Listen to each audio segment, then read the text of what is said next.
আসসালামু আলাইকুম। Arabic solution YouTube চ্যানেলের পক্ষ থেকে আপনাদের সবাইকে স্বাগতম। আমাদের আজকের ক্লাসে ইলমে নাহউর গুরুত্বপূর্ণ একটি বিষয় নিয়ে আমরা আলোচনা করব। আমাদের আজকের আলোচনার বিষয়বস্তু হচ্ছে ইসিমের আলামত। বাক্যে ইসিম ফেল এবং হরফকে আলাদা করে চিনতে না পারলে আপনার বাক্যের অনুবাদ করাটা খুবই কঠিন এবং তার্কিক বুঝতে খুব কষ্ট হয়ে যায়। এই জন্য ইসিম এর আলামত জেনে ইসিমকে শনাক্ত করাটা খুবই প্রয়োজন। তাই আমরা আজকের ক্লাসে ইসিমের আলামত নিয়ে আলোচনা করব।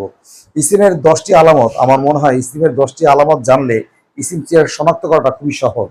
তার মধ্যে 1 নম্বর হচ্ছে আলিফলাম। যদি কোনো শব্দের শুরুতে আলিফলাম আসে তাহলে সেটা ইসিম। তার মানে আমরা বুঝতে পারলাম শব্দের শুরুতে আলিফলাম দেখলেই কি ইসিম। হেলের শুরুতে আলিফলাম কখনো হয় না।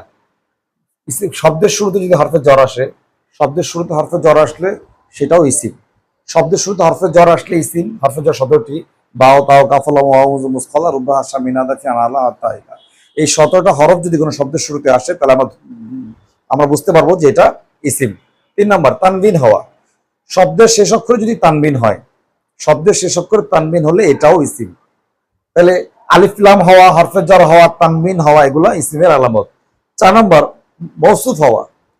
শব্দের যে মৌসুফ হওয়া এটা একটা ইসিমের আলামত। কলামুন জাদিদুন, কলামুন মৌসুফ জাদিদুন সিফত, এখানে কলামুন শব্দটা মৌসুফ হয়েছে, এটা ইসিমের একটা আলামত।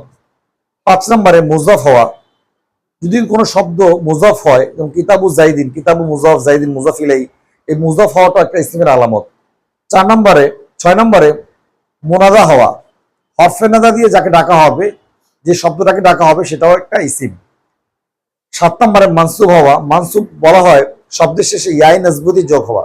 যেমন বাংলাদেশ একটা শব্দ, তার শেষে যদি ইয়া যোগ করা হয়, ইয়াই নেসবতি যোগ করা হয়, যেমন বাংলাদেশি, তাহলে এটাকে বলা হয় মানসুব, আর এটা ইসিমের একটা আলামত।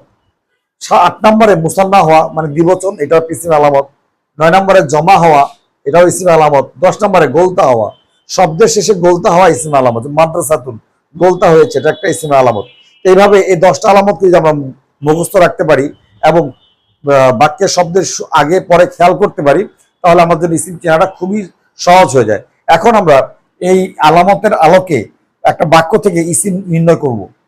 কদিমা মারিদুদ দক্তি ওয়া সুক্কারি ইলাল মুস্তাওসাফি। এখানে মারিদুর শব্দটি ইসিম হয়েছে কারণ মারিদুনটা মুজাফ হয়েছে আর দক্তের সাথে, এই মুজাফ আলামতের জন্য এটা ইসিম। আর দক্তু শব্দটি ইসিম হয়েছে কারণ তার শুরুতে আলিফলাম আসছে। ওয়া সুক্কারি, এখানে আর সুক্কারু শব্দটা ইসিম হয়েছে কারণ তার শুরুতে আলিফলাম এসেছে। ইলাল মুস্তাওসাফ, এখানে হরফে জরের কারণে মুস্তাওসাফকে আমরা ইসিম বলবো, আবার আলিফলামও আসছে। এইভাবে আলামত চিনে আমরা যদি ইসিমটাকে নির্ণয় করতে পারি, বাক্যটাকে তার্কিব করতে আমাদের জন্য খুব সহজ হয়, অনুবাদ করতে খুব সহজ হবে। আমাদের এরকম আরো প্রয়োজনীয় ক্লাস পাওয়ার জন্য আমাদেরকে সাবস্ক্রাইব করে আমাদের সাথে থাকুন। আসসালামু আলাইকুম।